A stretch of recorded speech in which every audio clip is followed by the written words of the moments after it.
What's up, guys? Happy Tuesday. It is August 27th, and we have a full 15-game MLB slate tonight. Before I get into the picks, if you haven't already, hit that red subscribe button below so you get alerts on when I drop new content.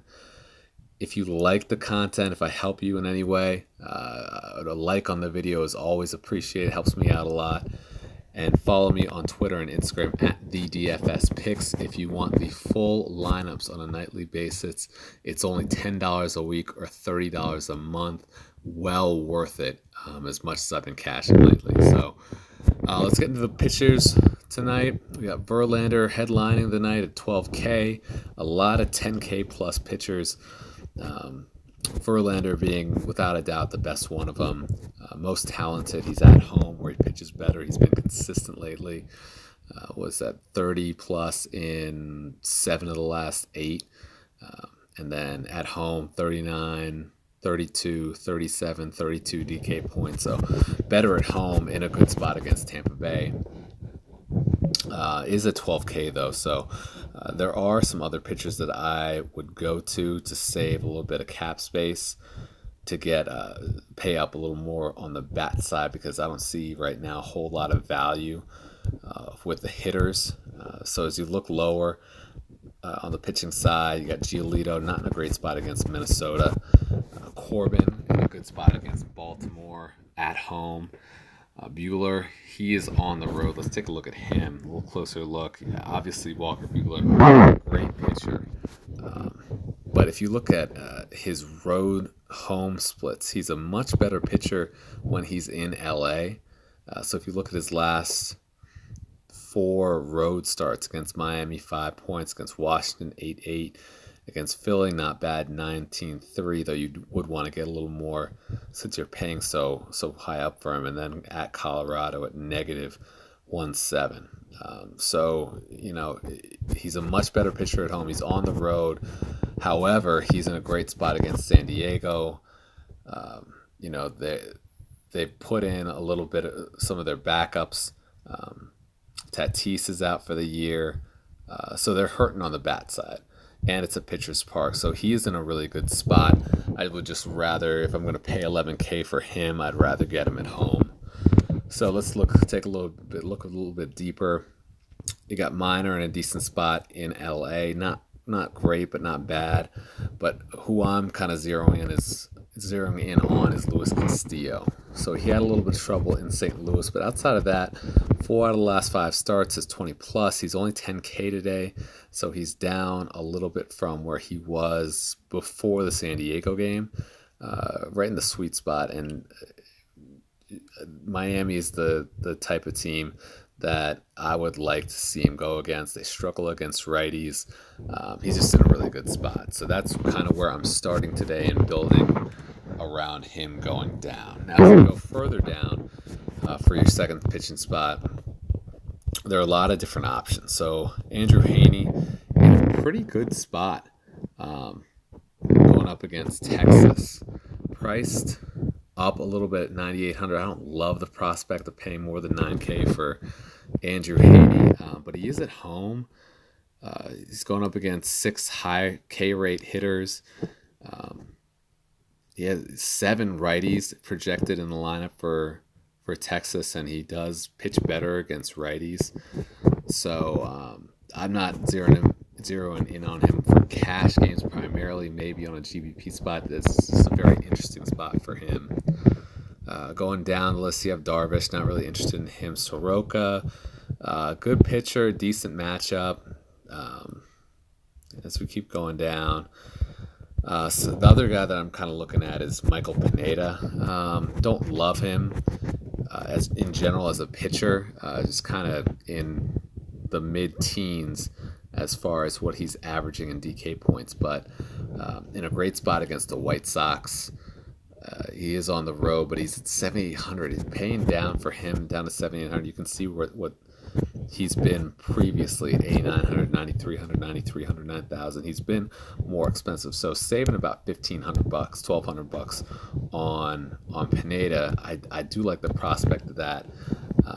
And then in total, if you go Pineda and Castillo, you're really only paying what, like 17.8 for your pitchers, and so that allows you to spend up on your hitters, but definitely not a must at the second spot.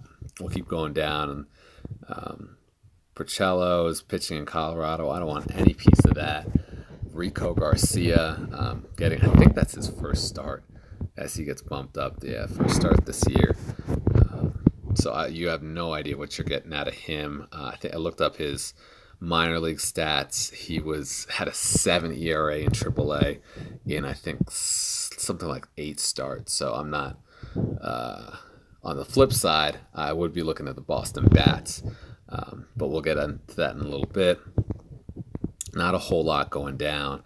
Turnbull, Plutko, Kikuchi, Mikolas, Leak. Not really anything down lower. One thing that I will say, two of the guys on the very lower end that I just throw up in my mouth when I look at their names and their pitching stats. But Drew Smiley is not a good pitcher, kind of in general, but he is priced down to 4,600. And if you look at his last game against Pittsburgh, now I'm not saying he's a must or anything close to a must play, but he did put up 23.9 DK points against Pittsburgh, and that was only last month. Smiley's a reverse splits pitcher, and Pittsburgh has 6 righties in their lineup tonight.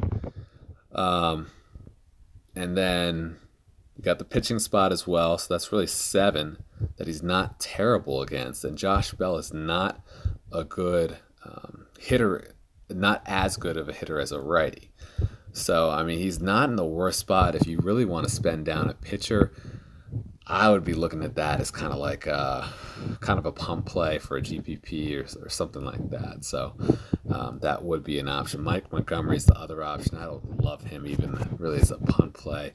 See that one big game he had against Detroit, but outside of that, he is priced down to 4,000, which I do love. But he could absolutely just implode against Oakland. I think they have actually one of the highest, if not the highest, run total. Let me check that. Where are we at? There they are. 5.8 run total. Not the highest. I think they're probably third or fourth on the slate. But still, you could. Oakland went off for, I think, 16 runs tonight. I could absolutely see Montgomery getting crushed early and just getting sent out. So, but yeah, that's how I'm seeing the pitching pool. Let's get into some hitters. So we'll go to. Let's stay with Oakland, and let's go kind of in a one-off spot here. And you could actually do a couple things in this game, but Matt Olson is who I'm looking at right now. He had a decent game tonight, nothing crazy. Hasn't done anything in a few games, nothing major, but you can see that stretch of 4 out of 6 games with 14 plus points. That he had a really nice stretch over, ending kind of in the Yankees series, but he's in a really good spot against Montgomery tonight. He has a 287 ISO against lefties, 50.6 hard hit rate against lefties, and Montgomery just struggles against lefties. He has a 535 ISO, small sample size in general, but it's a crazy high ISO against lefties. Only a 13.2 K rate, 49.1 hard hit rate. It looks like a really good spot, and Oakland's been hitting a lot better lately. So you can see him getting 5-6 at bats if they go nuts like they did, especially like they did tonight. So we'll get him. We'll move over and get some value on the Detroit side. Not something I love to do, but we'll go to Victor Reyes in the leadoff spot at 3,800. Plutko for the Indians. Just the guy that I like to stack against if possible. Now Detroit, doesn't have a whole lot of power in their lineup, doesn't have a whole lot of hits in the lineup. They did have a good series against Minnesota, although I think probably like 85% of their hits were singles. They did have maybe I think they had 3 home runs in the series, but by and large most of their hits were singles. But if you're looking for someone to spend down on, Reyes is one of the good guys in this series to go up against. He's been playing pretty well for the low salary that he offers, and he does have the speed upside that he can steal a base here or there. Going with the same series, same team, Ronnie Rodriguez is another option to spend down to. So he's been playing really well lately. He had a 2-homer game in the Minnesota series. He had 2 homers in the Houston series. He does offer some power, and he actually he's hitting. He has 286 ISO and 420 WOBA against right-handed pitching, and Plutko has a 2.2 homers per 9, so he gives up homers to both sides of the plate, and Rodriguez does have that power. So another option to spend down, and he does have flexibility. He can go second base or shortstop. And we'll get one more pick in here, and we'll go to actually give you a couple options on the Washington side. Now, I think with the Coors game going on, a lot of people are going to gravitate towards probably picking on Boston. And stacking on them and kind of forget about the Nationals. Now, the Nats have been really hot lately. They've cooled off a little bit, but they had a stretch where they were scoring 10, 12, 15 runs a game. And they're just such a talented hitting team that they're in a great spot at home, great hitters ballpark. They have the second highest run total on the slate. Third highest behind the Coors game, but at 6.3 runs. And they're going up against Aaron Brooks, who is just an awful, awful pitcher. We can take a look at his stats. He had a decent game against Kansas City. Again, Kansas City not a great hitting team, but if you look back, he gave up 4 homers against Houston. Homer against Toronto, 2 against LA. He even gave up a homer in that game against Kansas City. So he'll give up to both sides of the plate, and I would love to pick on him. I would put in a Nat stack if I could afford it. They are a little expensive, but if you look over to a couple spots, maybe get a one-off or a couple in this game mini stack, Anthony Rendon is in a pretty solid spot right here. He's been pretty hot. He's coming off of a 29-point game, 4 or 5 against the Cubs, a home run, scored 2 runs, 2 RBIs, a walk. Just filled up the stat sheet in that game. He's been playing pretty well. As you see, 4 of the last 6 he's had 14 plus. So paying up for him, I think, is a really good idea.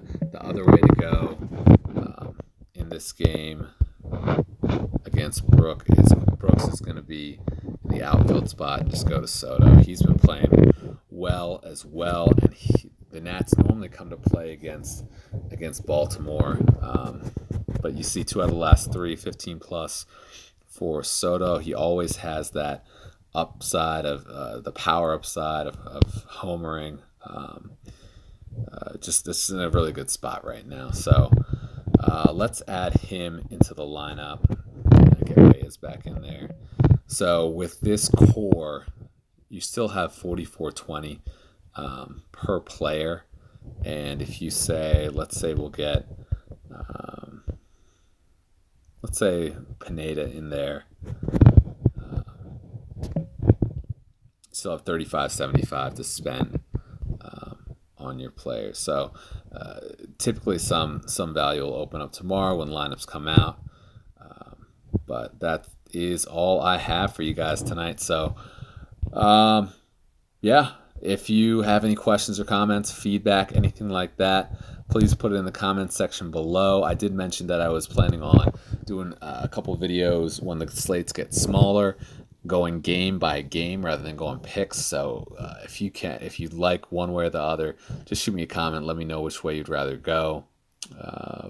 But yeah, I hope you guys have had a good night last night, and you have a good night tonight. Go ahead and follow me on Twitter or Instagram at the DFS Picks. And just another reminder, hit that subscribe button so you get alerts on when I drop new content. Thanks, guys, and good luck.